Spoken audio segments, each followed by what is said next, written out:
All right, YouTube. So here I am. I'm going to continue on with my desert themed carbine. What I'm going to do is going to upgrade the original buffer tube on the one I bought was a commercial size. So I'm going with the mil spec. Today I picked up a Gun Tech USA mil spec, military spec. If you know anything about buffers, of course, they come in different dimensions as far as external and with the slant cut in the back. Mil spec is going to be flat and it's going to be a slightly thinner. What I'm going with is the MagPul fixed carbine stock. Right here, it's a fixed length.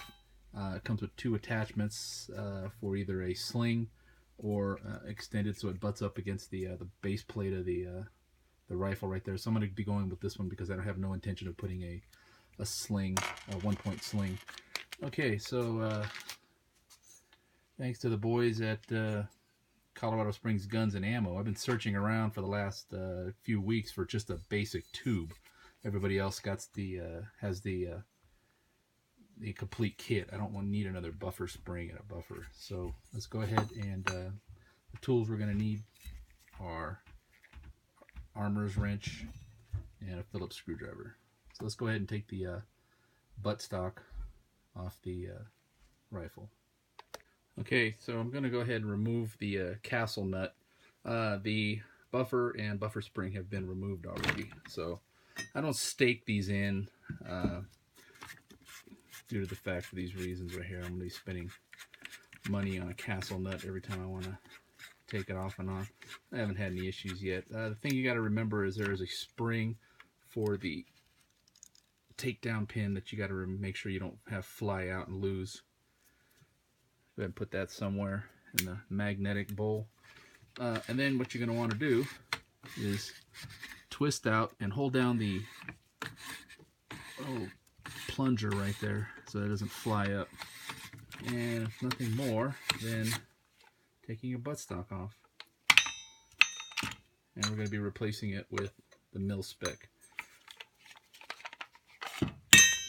Now, if you've noticed the difference, of course, you can obviously see the back. There's a slanted cut on the commercial stock.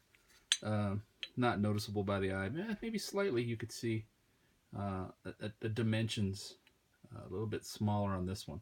Now, this stock is a mil spec stock. I got this from a guy. He was selling it for 15 bucks online or on a website. So for 15 bucks, I'm saving myself about $10–15 in shipping. So I went with that. Plus, it was in the flat dark earth. So, all right, let's go ahead and get the necessary pieces set up.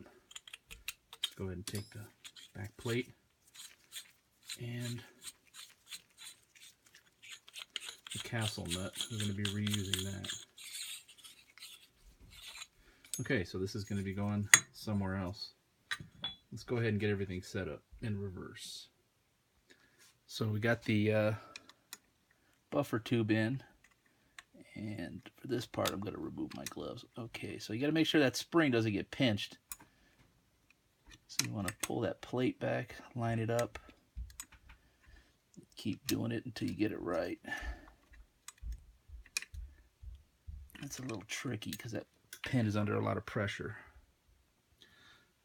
Alright, due to the magic of editing and a lot of cussing, I was able to get that spring in there. It shot off and I spent 5 minutes looking for it. So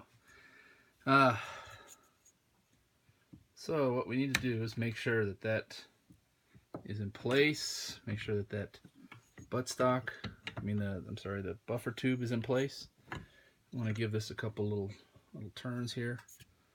Not super tight. Make sure everything is functioning. Oops. Let's make sure our takedown pin is still operational. Seems like everything's working so far. Okay, so that's set in there. Our buffer tube plunger. Will it plunge? Does what it's supposed to do. Alright, there we go. Let's go ahead and install the stock. Alright, so the first part that slides on is this part right here. From attempting to try to slide this piece on yesterday onto a commercial stock, wasn't going to happen. The two options that they give you are this piece, which leaves you an opening right here for a single point sling, which I have no intention of doing. So we're going to go with this filler spacer right here that butts up and fills in this point right here. I think that looks a little better. And simply, I said simply too early. Okay, there we go. Slide that piece on.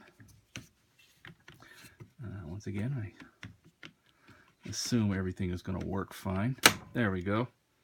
And put this screwdriver to use and screw that point in.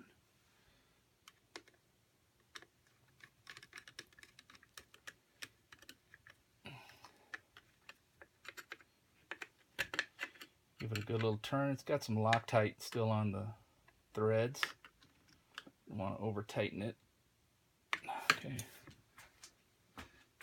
Alright, next step is to insert the buffer spring and tube. The buffer in the tube. And so here we go. So there we go.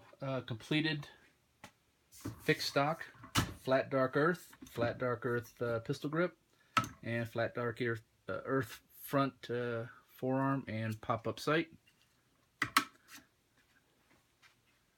Alright, so I'm using a Bushnell is that TR25 red dot, and the length of pull is pretty good.